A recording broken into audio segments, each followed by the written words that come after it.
negara agamis juga ya, sekaligus juga lebih banyak ya teman-teman ya, laki-laki yang disunat. Akan tetapi permasalahannya adalah kanker serviks itu juga tetap tinggi. Jadi apa aja resiko? pasangannya memiliki Pasangan yang lain ya. pasangannya lebih dari satu. Iya. Kanker serviks itu kan anggapannya kayak stigma masyarakat itu perempuan dalam tanda kutip. Pasien stadium 4 gitu kok, yang cenderung untuk aku ini bakal mati mungkin ini. Kira-kira mainan apa sih yang dibicarain? Kadang-kadang kalau dokter, lu dokter nggak ngerasain, karena pasien ngomong gitu tuh. Syarat mati itu bukan kanker, syarat mati itu kalau udah waktunya. Oke.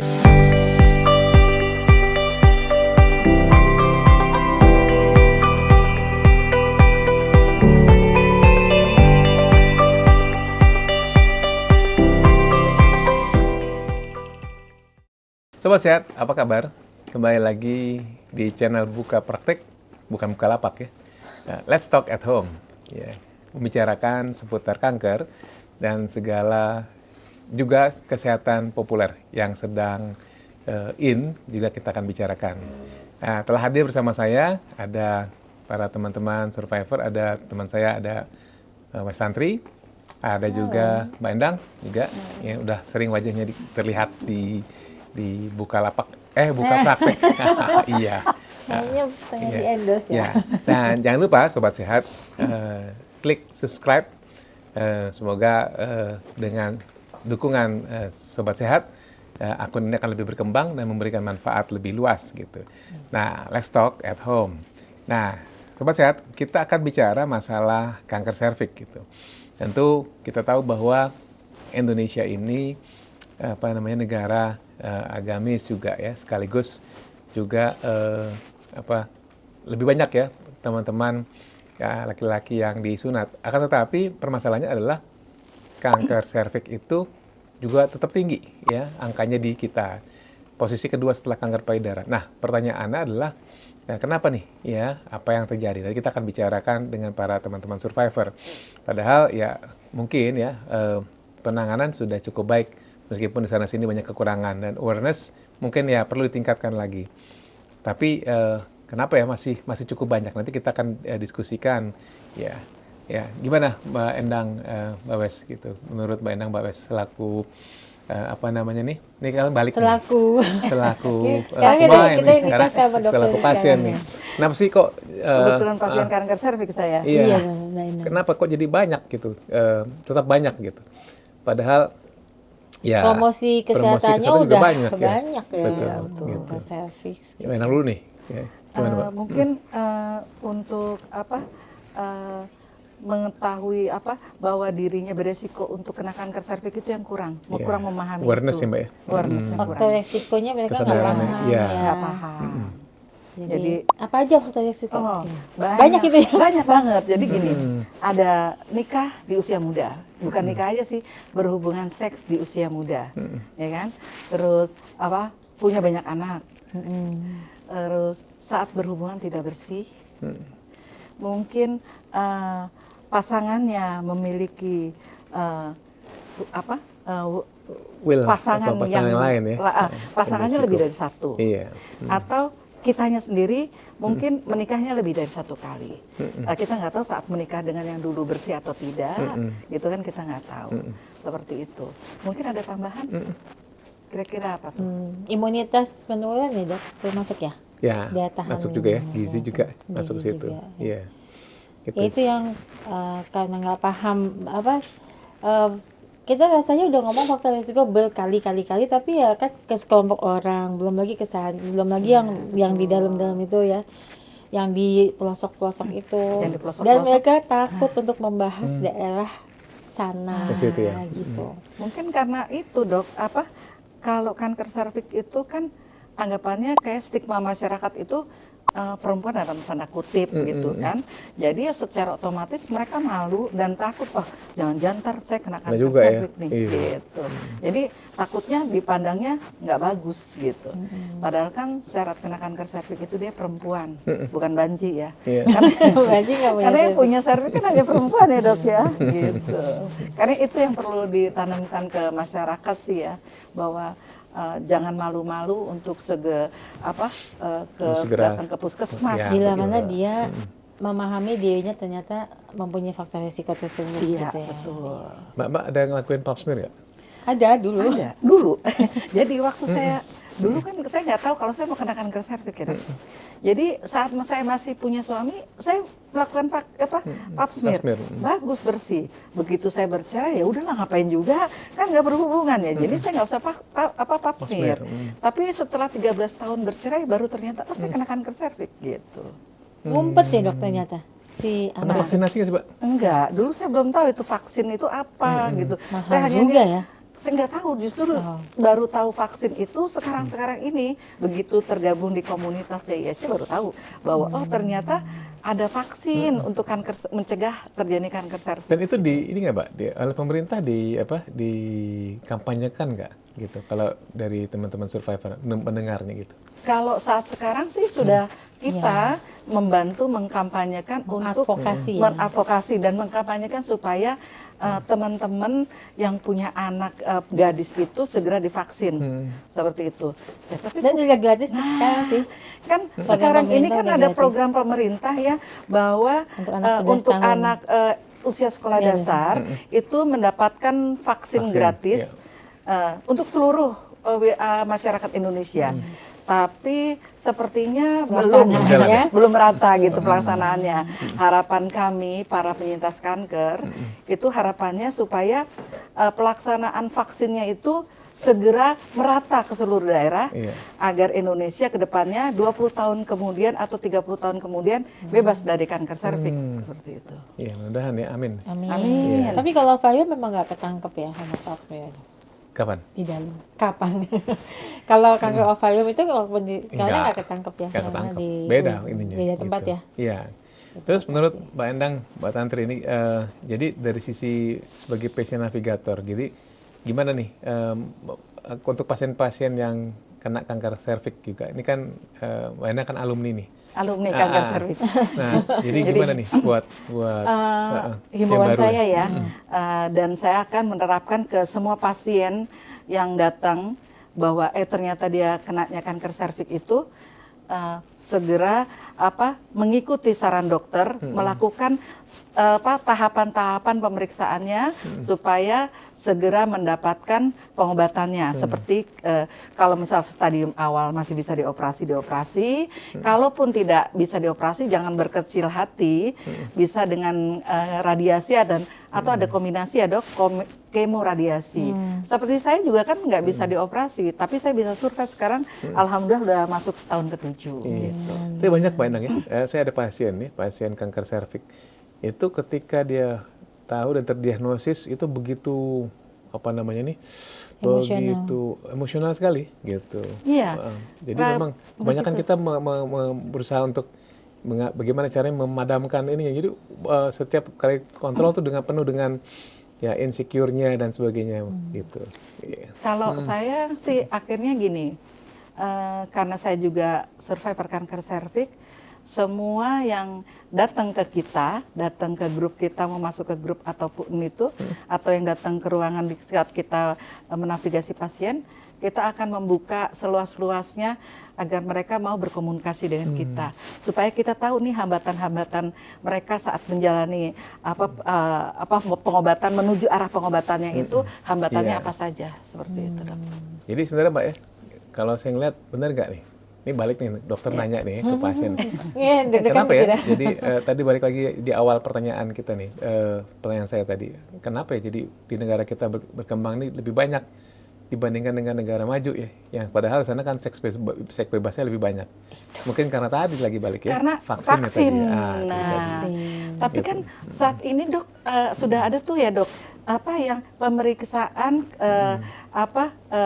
kanker serviks itu apa Potensi ya. potensi bahwa dia Potensi. punya potensi Ya. untuk kena kanker itu ada yang lebih simpel gitu dok. Ya. Apa ya dok Ya, namanya dok? dengan teknik apa contoh seperti service scan itu ya. Ah Ya. iya betul. Jadi kalau itu memang metodenya dia melihat 14 jenis tipikal virus HPV tadi. Iya. Jadi berpotensi. Jadi belum tentu kena ya. Iya gitu. betul. Tuh. Waktu ketemu ketemu sama pasien-pasien itu Mbak, selain membahas, kan tadi Mbak Enang bilang membuka seluas-luas saya, terus ngebahas ini nggak? Ngebahas kalau yang pasien stadium 4 gitu, yang cenderung untuk aku nih bakal mati nih begini-gini. Kira-kira Mbak Enang apa sih yang dibicarain? Kadang-kadang kalau dokter, lu dokter nggak ngerasain, kalau karena pasien ngomong gitu tuh. Kalau Mbak Enang gimana? Beda sih kalau sekarang Iya. dokternya udah begini sih agak beda. Kalau saya bilang sama pasien gini, bahwa syarat mati itu bukan kanker, syarat mati itu kalau udah bukan waktunya. kanker, oke. Jadi kalau belum waktunya, kewajiban kita sebagai manusia ya berusaha sebaik-baiknya, berusaha semampunya, berusaha sampai semaksimal mungkin supaya kita bisa kembali sehat. Karena banyak yang sudah terbukti bahwa stadium akhir tapi masih bisa bertahan seperti itu. Ya. Dan satu, jangan mencoba-coba dengan obat herbal. Jadi fokus pengobatannya ke Tuh, medis. apa? Gitu. Kunyit, semua digabungin ya. Kunyit. Boleh sih. Kunyit, kunyit Asal nggak putih. mengandalkan 2 kilo. itu. Oh, 2 kilo. Tapi karena Cuma teman-teman dimakan. kita berakhirnya gagal ginjal masalahnya. Iya. Kayaknya kalau makin pati makin bagus gitu dok. Oh, gitu. Maksudnya Iya. makin pati ya. Kunyit Makin, ya, makin kuning. kental Oh, gitu oh, makin kan. makin kental. kental, makin, kayaknya mati nih ininya, kankernya mati gitu. Jadi memang ya banyak sih beredar ya suplemen-suplemen dan sebagainya yang sebenarnya sebagai suplemen saja, tidak sebagai pengobatan utama gitu. Dan apalagi banyak juga yang mengatakan bahwa kalau diangkat di biopsi nanti makin kankernya makin beredar luas begitu, sehingga kebanyakan datang udah stadium lanjut. Saya sering dapatkan yang udah stadium lanjut gitu Mbak.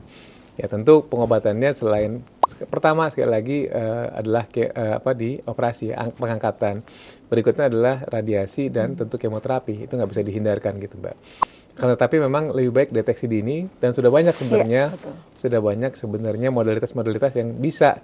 Dan memang teman-teman para teman navigator ini yang mesti mendedahkan ya, memaparkan pasien teman-teman di luar ya, sobat sehat dengan kesadaran tadi ini. Ini kankernya begini, ini baru vaksin dan sebagainya gitu ya Mbak ya. Gitu. Nah, jadi tadi Mbak juga berdua sudah mengatakan tentang ya faktor risikonya dan sebagainya ya. Bisa menyerang siapapun dan juga nyawa bukan kita yang punya ya. Jadi bisa gitu. Kalau makan gimana Mbak? Waktu Kalau itu? makan, selama makanannya sehat, pasien kanker itu makanannya banyak yang sehat gitu. Jadi nggak selalu pasien kanker makannya tuh nggak enak. Nah, makanan pasien kanker tetap enak-enak juga gitu. Kan boleh makan daging, boleh makan ayam, boleh makan ikan, boleh makan telur. Yang penting semua itu ada batasannya memang. Betul. Kalau berlebihan kan jadi kurang sehat ya dok ya. Yang penting nanyanya ke dokter yang tepat. Iya betul. Nah. Jadi kalau misalkan perlu second opinion, biasanya saya sarankan supaya konsul ke KHOM. Karena biasa gini, kalau pasien kanker serviks misalnya, dia sudah selesai treatment ternyata terus ada penyebaran di tempat lain dan kemungkinan kan nggak operasi, kan masih tanya-tanya nih, ini mau ngapain lagi, ngapain? Saya bilang kalau mau tahu selanjutnya seperti apa, pengen tahu pendapat dokter lain seperti apa, datangnya ke KHOM, saya bilang gitu. Karena di situ nanti akan dijelaskan, saya bilang gitu. Pinter ya. Terakhir nih Mbak, pengen tahu pengetahuan teman-teman berdua nih. Pertama ya, maksud saya begini, ini mewakili representasi, nggak semua sih. Bener nggak? Kalau kanker serviks itu diderita hanya yang, kalau udah hanya nih, kalau kata UMPTN ya, kalau hanya pasti salah ya.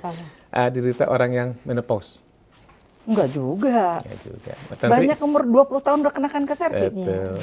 Jadi permasalahan di berhubungan seksual Iya, ya gitu. betul. Usia dini. Gara-gara penggunaan pembalut, Mbak? Enggak juga. Nggak juga. Kalau untuk kebersihan? Tega masih kalau saya masih mikirnya gini, kalau pembalut itu kadang-kadang kan perempuan itu dengan aktivitas yang tinggi dia kadang-kadang tidak menjaga kebersihan mengganti dengan mungkin dia satu itu. seharian 24 jam baru ganti pembalutnya Ya, satu. tapi kalau pasti kan itu gitu. penyakit kelamin Penyakit kenanya. kelamin, bukan kanker Bukan serviks. kanker serviks. Ini pinter banget ya. Banget ya. Ibu dokter. Yang belum kena seksual aktif bisa nggak, Mbak, kena kanker serviks? Ya, enggak sih.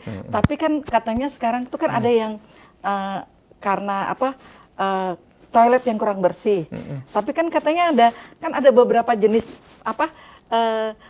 virus ya Betul. untuk menyebabkan Betul. kanker serviks. Nah, salah satunya adakah yang tanpa hidup. berhubungan seks itu saya juga bingung Belum. karena kan itu kan virus itu untuk masuk ke dalam serviks jaraknya kan kata dokter kita suka ikut itu edukasi ya, jaraknya 12 cm atau sepanjang alat kelamin si suami. Nah, kalau misalnya 12 cm itu dia mau masuknya lewat mana gitu. Selang. Bingung. Kan perlu ada alat yang mengantar Iya. gitu. Oke, baik. Pinter banget nih. Kalau makanan gimana, Mbak? Nggak ada. Nggak ada ya? Genetik gitu, turunan? Enggak lah, Oh, pasien enggak ya? kanker serviks kan dari virus, jadi Iya. itu bukan keturunan. Jadi kalau ada yang bilang ini nanti keturunan kena kanker serviks, enggak. Terus misalnya menularnya dalam tanda kutip, masalahnya gini, dia menikah dengan dudanya istrinya meninggal.